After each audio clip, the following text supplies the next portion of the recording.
साथियों नमस्कार। कृषि दर्शन कार्यक्रम में आपका बहुत बहुत स्वागत है। कृषि दर्शन कार्यक्रम के माध्यम से हम आपके समक्ष लेकर आते हैं नई नई सफलता की कहानियाँ। और आज के इस अंक में हम आए हैं ग्राम इमलिया में, चंदेरी, जो कि अशोकनगर ज़िले में है। यहाँ हमारे साथ में हैं अनंत स्वरूप जी मिश्रा। आपका कार्यक्रम में बहुत बहुत स्वागत है। यह एक प्रगतिशील कृषक हैं जो कि समेकित कृषि के माध्यम से दसों तरह की चीज़ों का यहाँ उत्पादन कर रहे हैं। जानेंगे उनने किस तरीके से इनके बगीचे लगाएं और किस तरीके से ये खेतीबाड़ी में काम करते हैं। आइए उनका परिचय कराते हैं जी। आनंद स्वरूप मिश्रा जी। सर, मैंने ये चंदेरी के पास, चंदेरी से 8 किलोमीटर दूरी पे है इमलिया ग्राम जी। यहाँ मैंने 14 बीघा ज़मीन जो है वो ली और उसमें 10 बीघा ज़मीन में मैंने VNR का बड़े साइज का फ्रूट जो है जामफल का पेड़ लगाए हैं। इसमें एप्पल बेर भी लगाया है जी। और दशहरी आम भी लगाया है, चीकू भी लगाया है। हम जानना चाहेंगे, आपने जैसे अभी एप्पल बेर के बारे में बताया, अमरूद के बारे में बताया, आपने अमरूद की कौन सी किस्म लगाई है? जी, अमरूद की सर मैंने ये VNR का बगीचा लगाया है, 10 बीघा में लगाया है। जी जी जी। VNR का बगीचा, इसकी फ्रूटिंग जो है, इसका फल जो है, मैंने इस बगीचे में 1 किलो 200 ग्राम तक का एक पीस लिया है। ये है कि इसमें मेहनत बहुत होती है, आपको बताएं। आनंद स्वरूप जी, हम इसमें थोड़ा विस्तार से जानना चाहेंगे क्योंकि कई हमारे किसान भाइयों के डाउट होते हैं कि हम बगीचे में पौधे से पौधे की दूरी क्या रखें, या 1 एकड़ में कितने पौधे लगाएं, या इनको पानी किस तरीके से दें, रोग कौन से लगते हैं। तो थोड़ा सा इसके बारे में विस्तार से बताइए।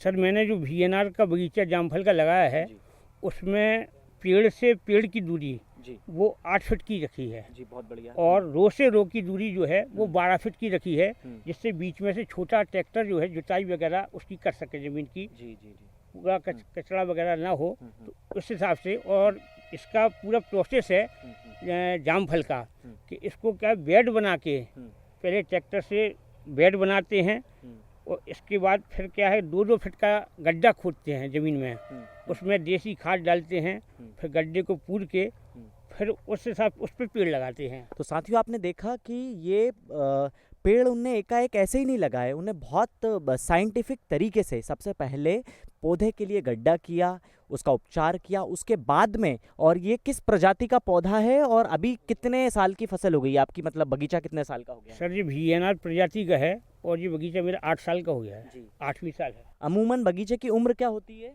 अमूमन कंपनी वालों ने बोला था वैसे 16 साल तक आपको फ्रूटिंग रहेगा, माने बगीचा रहेगा जी। पौधा कहाँ से लेके आए थे आप? पौधा सर ये VNR का लिया था, ये अपने छत्तीसगढ़ से लिया था। अच्छा, इस बगीचे के विषय में आपने शासन की कोई योजना का लाभ लिया था क्या, उद्यानिकी विभाग से? हाँ सर, आए थे, उद्यान की विभाग वाले भी आए थे। उन्होंने यथाशक्ति जो यहाँ लोधी जी करके हैं पूरा सहयोग करते हैं वो सर। तो साथियों, आपने देखा कि ये कितना अच्छा काम कर रहे हैं। वाकई में ये प्रगतिशील किसान हैं और इनके बारे में हम यहाँ के उद्यानिकी विभाग के हमारे साथ में अधिकारी है जितेंद्र सिंह जी, उनसे जानेंगे कि वो क्या कहते हैं इनके बारे में जी। देखिए, पहले किसी भी काम को करने से पहले आदमी की इच्छा होना चाहिए, है ना। तो इनकी क्या है, पहले ये जनरल फसल लगाते थे उर्द वगैरह, तो इनने कहीं बगीचा देखा जी, तो इनके मन में आया कि हम क्यों ना ही बगीचा लगाएं।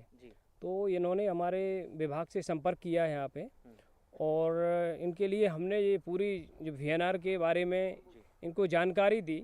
और एक और हमारे साथी थे अंशुल शर्मा जी, जो आजकल अभी हैदराबाद में पोस्टेड हैं साइंटिस्ट के पद पे, तो उन्होंने भी सहयोग किया। और इससे पहले मैं सागर में था और मेरा ट्रांसफ़र हो गया, जैसे मैं चंदेरी आया तो इन्होंने मेरे से संपर्क किया कि सर हम VNR का बगीचा लगा रहे हैं और हमें आपका सहयोग चाहिए।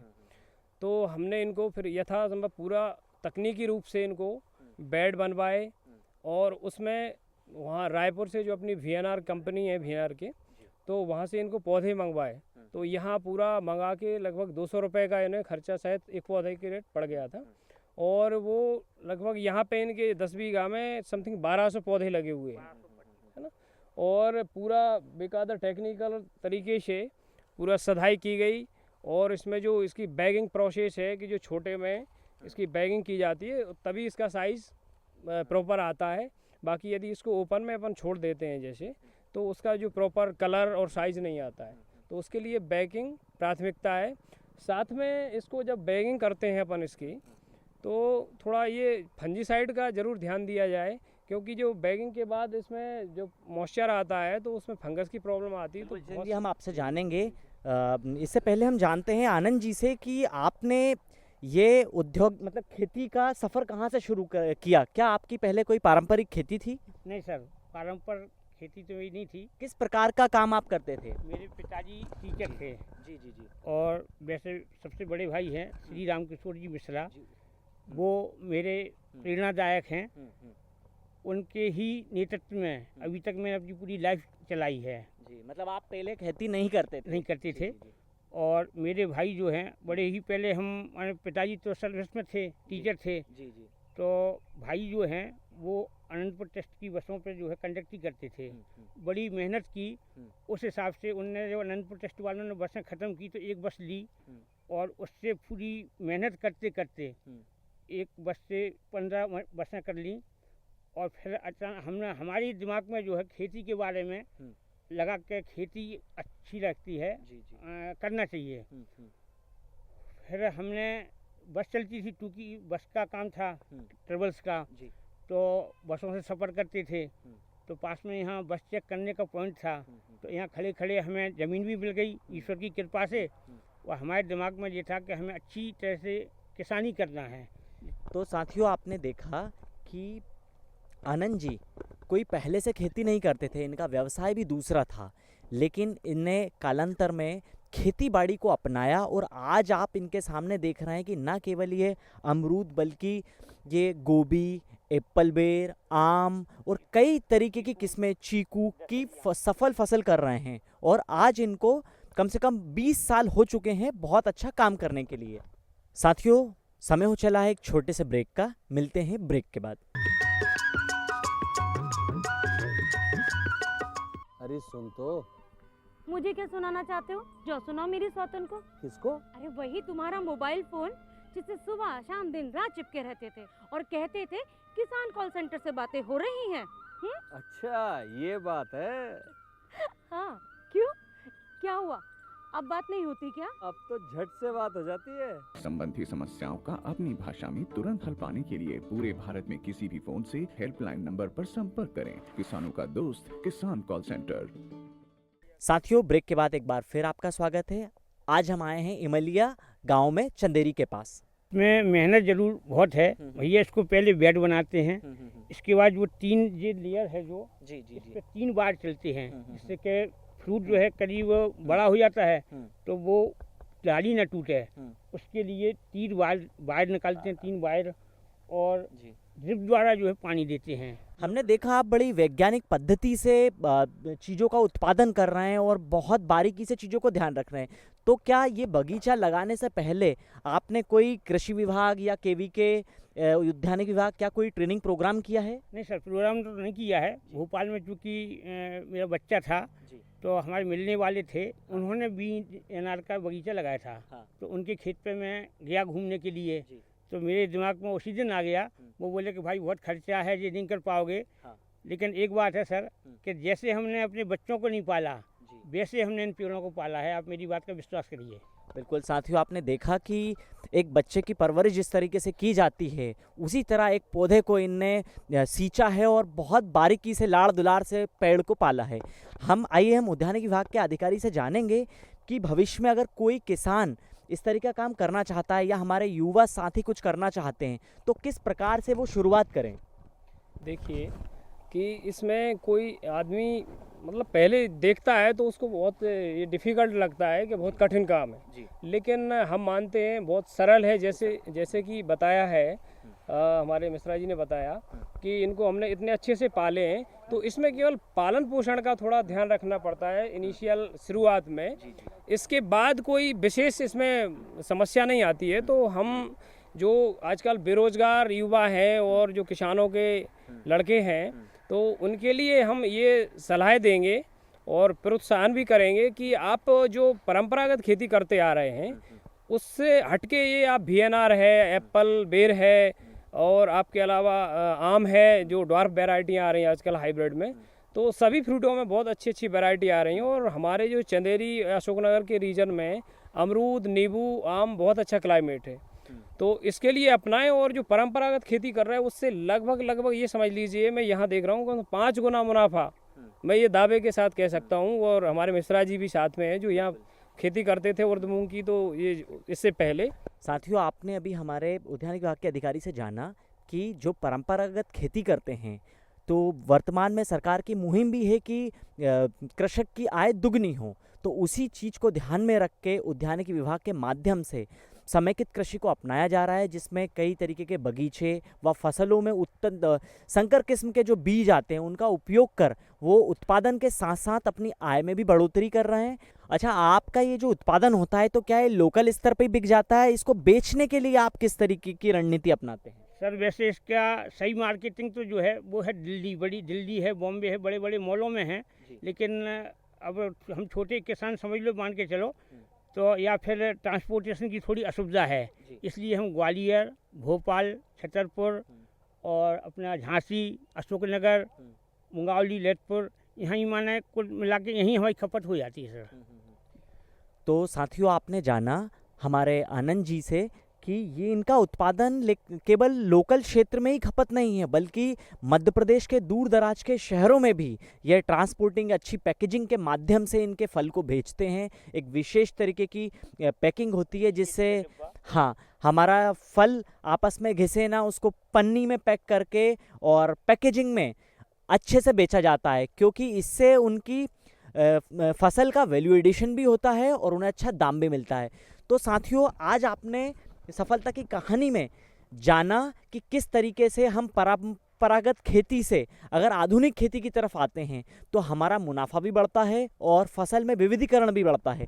लेकिन यह सब साकार हो पाया है शासन की विभिन्न चलाए जाने वाली योजनाओं से और जिले में कार्यरत कृषि विज्ञान केंद्र से। कृषि विभाग, उद्यानिकी विभाग, इसमें आपका पूरा सहयोग है।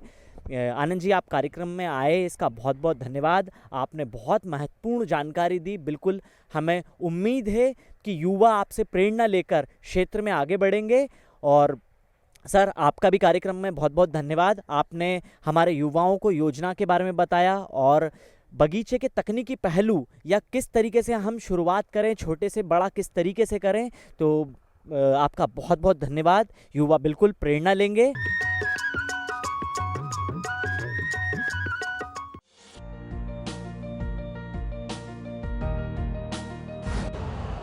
यूरिया का स्वदेशी उत्पादन 70 लाख टन बढ़ाने के लिए 6 उर्वरक संयंत्रों का उद्धार किया जा रहा है। FCIL के गोरखपुर, सिंदरी, तलचर और रामागुंडम संयंत्र, HFCL की बरौनी इकाई और BVFCL की नामरू फोर्थ। सोने पर सुहागा ये है कि देश में अब बनेगा सिर्फ नीम लेपित यूरिया, क्योंकि इससे होगा किसानों का फायदा ही फायदा। अनाज का उत्पादन 10% तक बढ़ेगा। बढ़ेगी 10 से 15% नाइट्रोजन क्षमता।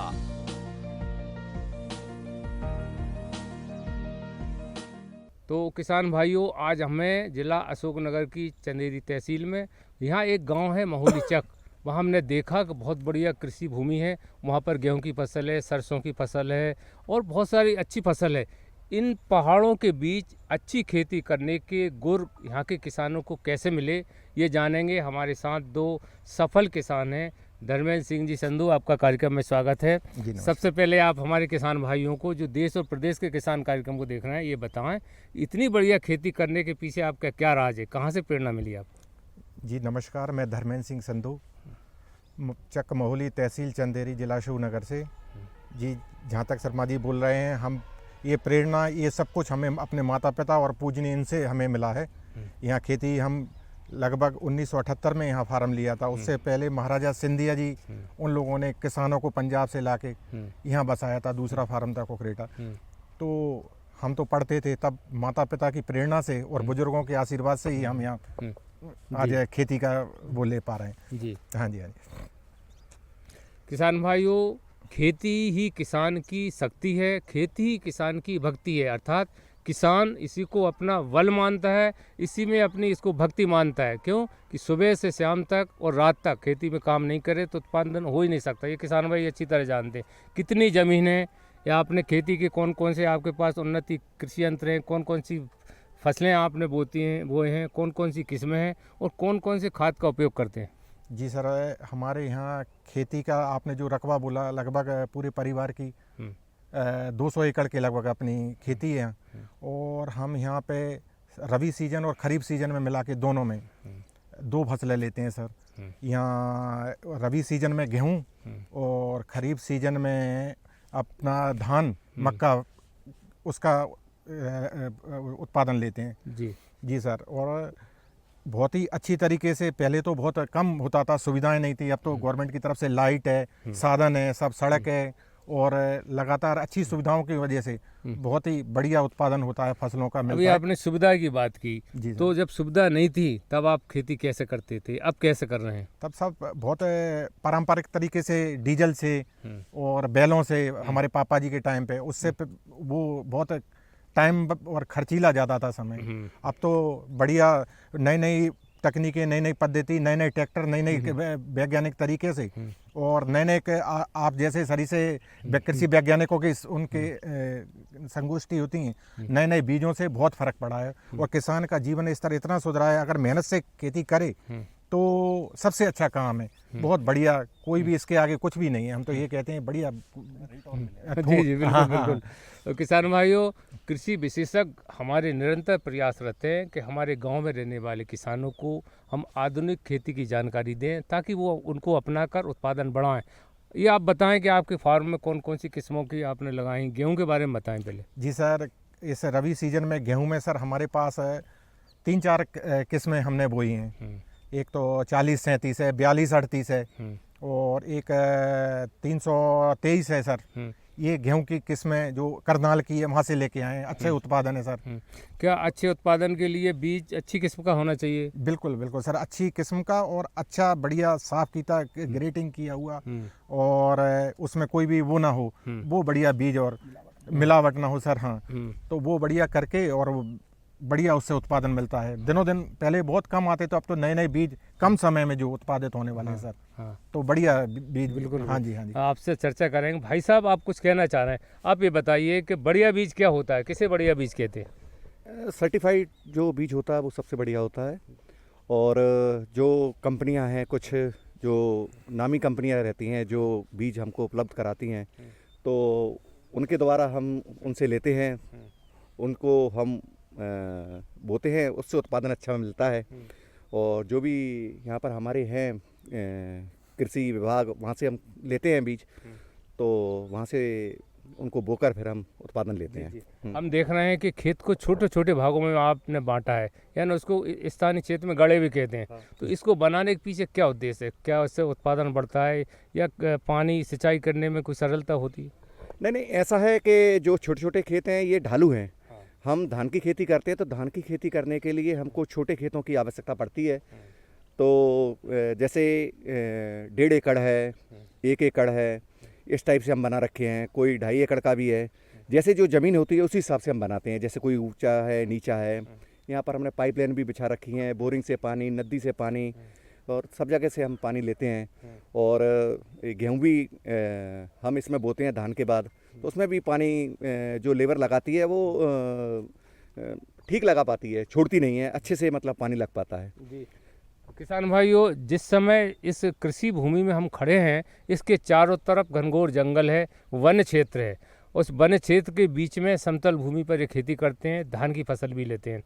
जो बच्चियाँ पढ़ के आगे बढ़ना चाह रही हैं, वो चाहते हैं कि मैं खेती का काम नहीं करूं, तो उनके ऐसे युवा लोगों को नौकरी की तरफ भाग रहे हैं। तो देश का जब कृषि उत्पादन नहीं बढ़ेगा तो लोगों का भंडारण कैसे बढ़ेंगे? इसके लिए आप क्या सलाह देना चाहेंगे? सही बात है सर जी। आजकल के युवा के लिए मैं सबसे पहले यही बात रखना चाहूँगा कि वो यहाँ खेती में आए, यहाँ बहुत ज़्यादा स्कोप है। अच्छे से मेहनत से लगन से अगर काम करें, तकनीकें बढ़िया अपनाएं और अच्छे काम का मतलब मेहनत से काम करें, समय पे करें, नई तकनीक पे अपनाएं, नई बीज लें, तो इसमें भी अपने व्यापार से या नौकरी से भी अच्छा आगे पोटेंशियल और काम करने का बेनिफिट आउटपुट बहुत ज़्यादा है। अब एक मेरा बेटा कनाडा है, वहाँ इतना ज़्यादा सक्सेस, हम उसको भी कह रहे हैं भाई तुम खेती कोई वो नहीं है बेकार काम, हमारे दादाओं ने किया है, हम कर रहे हैं।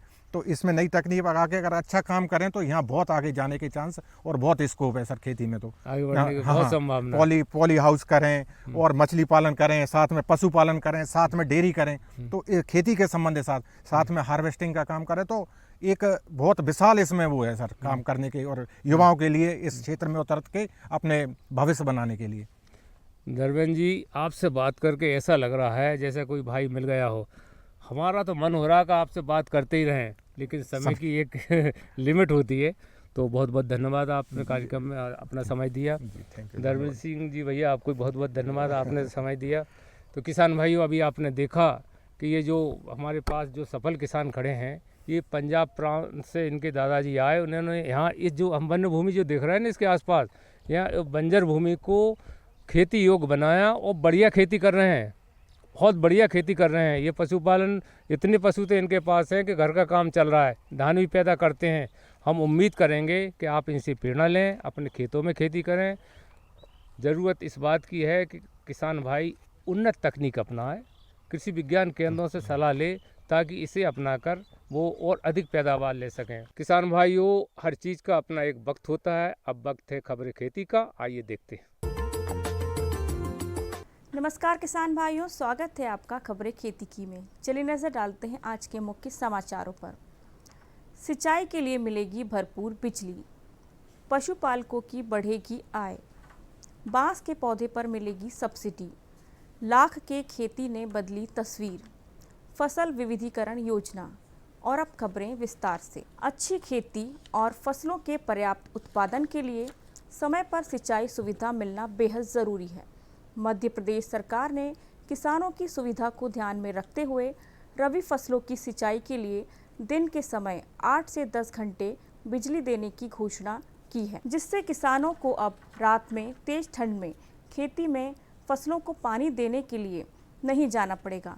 प्रदेश के मुख्यमंत्री डॉक्टर मोहन यादव ने शाजापुर जिले में आयोजित एक कार्यक्रम में इस बात की घोषणा की। उन्होंने कहा कि सरकार किसानों के कल्याण के लिए निरंतर कार्य कर रही है। लगातार बिजली और हर खेत को पानी मिलने से किसान साल भर फसल ले सकेंगे। पशुपालन ग्रामीण क्षेत्रों में आय का महत्वपूर्ण जरिया है। लगभग सभी किसान पशुपालन करते हैं। सरकार ने पशुपालकों की आय बढ़ाने के लिए MP state cooperative dairy federation limited से जुड़े दुग्ध संघों और राष्ट्रीय डेयरी विकास बोर्ड के बीच अनुबंध करने का फैसला किया है। दूध की खरीद सुनिश्चित करने और उसकी सही कीमत दिलाने के लिए सभी ग्राम पंचायतों में कलेक्शन सेंटर स्थापित किए जाएंगे। दुग्ध संघों की प्रोसेसिंग क्षमता में वृद्धि की जाएगी। इस तरह अगले 5 सालों में लगभग 1500 करोड़ रुपए का निवेश किया जाएगा। बांस की खेती को बढ़ावा देने के लिए सरकार लगातार प्रयास कर रही है। इसी कड़ी में राज्य सरकार ने बांस के पौधे पर सब्सिडी देने का निर्णय लिया है। खेत की मेड़ पर बांस के पौधे लगाने पर किसानों को 3 साल तक प्रति पौधा 120 रुपये अनुदान मिलेंगे। वन विभाग किसानों को 14 रुपये में पौधा उपलब्ध कराएगा। इसके लिए किसानों को डीएफओ को फॉर्म भरकर देना होगा।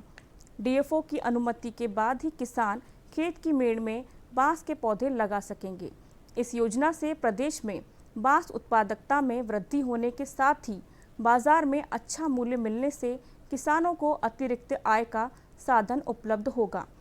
बांस आधारित स्थानीय शिल्पकारों को और बांस उद्योग के लिए कच्चा माल उपलब्ध हो सकेगा। विशेषज्ञों का कहना है कि धान और गेहूं की पारंपरिक फसलों की तुलना में बांस की खेती किसानों के लिए अधिक लाभदायक साबित हो रही है। यह न केवल अधिक मुनाफा देती है बल्कि पर्यावरण की दृष्टि से भी अत्यंत लाभकारी है।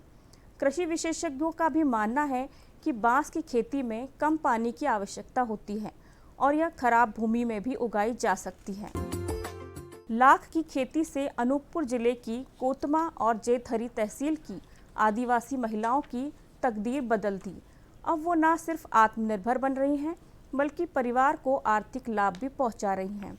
साल 2012 में नाबार्ड के सहयोग से हार्ड नामक संस्था ने 40 महिलाओं के साथ लाख की खेती का ये सफ़र शुरू किया था, जिसमें अब 2000 से अधिक महिलाएं जुड़ गई हैं। लाख हमारे देश की वन आधारित पारंपरिक और प्राचीन खेती का हिस्सा है। लाख का उपयोग सौंदर्य प्रसाधन, पेंट, दवाइयाँ बनाने सहित बहुत से कामों में किया जाता है।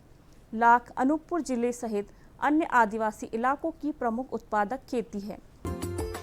मध्य प्रदेश में किसानों को परंपरागत फसलों के साथ ही अन्य फसलों की खेती के लिए प्रोत्साहित किया जाता रहा है। इसके लिए सरकार द्वारा फसल विविधीकरण योजना चलाई जा रही है। किसानों को गेहूं और धान के अलावा दूसरी फसलें बोने के लिए प्रोत्साहित किया जाता रहा है। इस योजना के तहत उद्यानिकी फसलों को भी शामिल किया गया है। इस योजना में किसानों को प्रेरित करने के लिए कंपनियों और फर्मों को भी शामिल किया गया है। यह कंपनियां किसानों को फसल बोने के लिए सलाह देती हैं और उनकी फसल खरीदने का समझौता करती हैं। ऐसी कंपनी, फर्म, संस्था जो फसल विविधीकरण के लिए कार्य करती हैं, वो खुद फसल नहीं खरीद सकती। तो किसान भाइयों, खबरें खेती की में आज बस इतना ही। दीजिए अनुमति। नमस्कार।